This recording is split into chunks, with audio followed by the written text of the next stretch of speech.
ونصلي على رسوله الكريم أما بعد فأعوذ بالله من الشيطان الرجيم بسم الله الرحمن الرحيم قالت لهم رسلهم أفي الله شك فاتر السماوات والأرض صدق الله العظيم وقال عليه السلام ما من عبد قال لا إله إلا الله ثم مات على ذلك إلا دخل الجنة انقلابات جہاں واحد رب ہے سن لو انقلابات جہاں واحد رب ہے سن لو ہر تغیر سے صدا آتی ہے ففہم ففہم سامعین دی وقار رب دو جہاں نے ہر چیز کو اپنے حسن و تخلیق کے ذریعے حسن سے نوازا ہے اسی کو قرآن نے وحدہ فرمایا الذی احسن کل شیء خلقا اللہ وہ ذات ہے کہ جس نے ہر چیز کو بحسن و خوبی وجود بخشا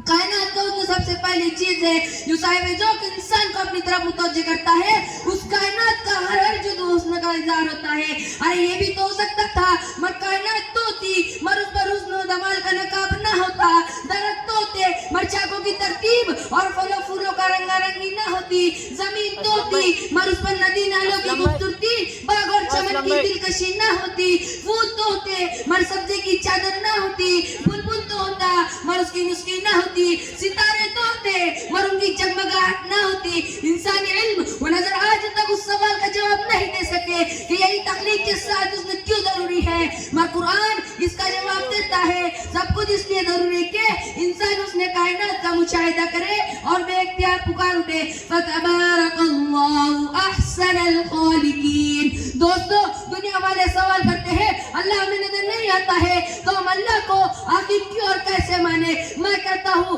کتنی چیزیں ایسی جنہیں میں اور آپ اپنی ان ظاہری آنکھوں سے نہیں دیکھ سکتے جب کوئی بااعتماد سچا آدمی ہمیں اس کے متعلق خبر دیتا ہے تو ہم ماننے پر مجبور ہو جاتے ہیں آخر یہ تو وجہ ہے میں نے نیو یارک نہیں دیکھا مگر مانتا ہوں میں نے سمندر کی ظواہر یا واقعی نکلتے نہیں دیکھا مگر مانتا ہوں میں نے کوئی حدیث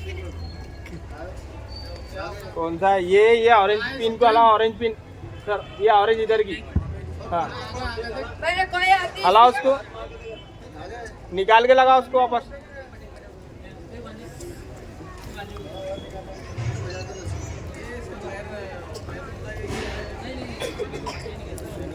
وہ وہاں سے آنے جانے میں آزماؤ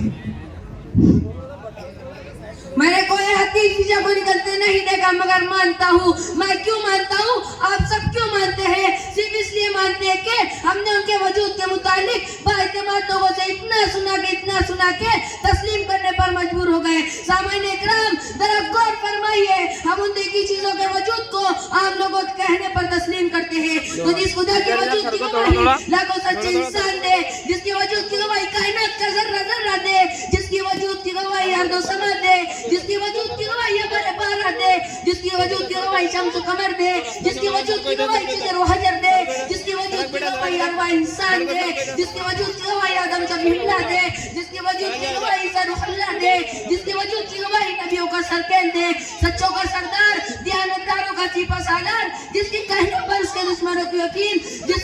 جس کا فرمودہ میرے لیے کیا ساری انسانیت کے لیے قول فیصلے وہ محمد عربی صلی اللہ علیہ وسلم نے تو کیا میں اس کے وجود کو تسلیم نہ کروں دوستو خدا ہمیں نظر نہیں آتا ہے پھر بھی ہم خدا کو مانتے ہیں ہر کسی وجود کی گواہی اسے دیکھنے پر موقوف ہے تو میرا سوال ہے کیا ہمیں اپنی روح نظر آتی ہے کیا ہمیں اپنی روح کا نکلنا نظر آتا ہے کیا ہمیں اپنی سوچ و فکر نظر آتی ہے کیا ہمیں اپنی عقل نظر آتی ہے تو کیا کوئی عقل مند اپنی عقل کا انکار کر دے گا اپنی روح کا انکار کر دے گا ہرگز نہیں کرے گا اسی طرح خدا کا انکار کرنا خلاف عقل بات ہے بس آخر میں ان اشعار کے ساتھ اپنی تقریر ختم کرتا ہوں گر ایک تو نہیں میرا تو کوئی شے نہیں میری جو تو میرا تو سب میرا فلک میرا زمین میری تو کیا ڈر ہے جو ہو ساری خدائی بھی مخالف تو کیا ڈر ہے جو ہو ساری خدائی بھی مخالف کافی اگر یہ خدا میرے لیے ہے توحید تو یہ ہے کہ خدا حشر میں کہہ دے توحید تو یہ ہے کہ خدا حشر میں کہہ دے یہ بندہ دو عالم کے خفا میرے لیے ہے وما علینا الا البلاغ ماشاءاللہ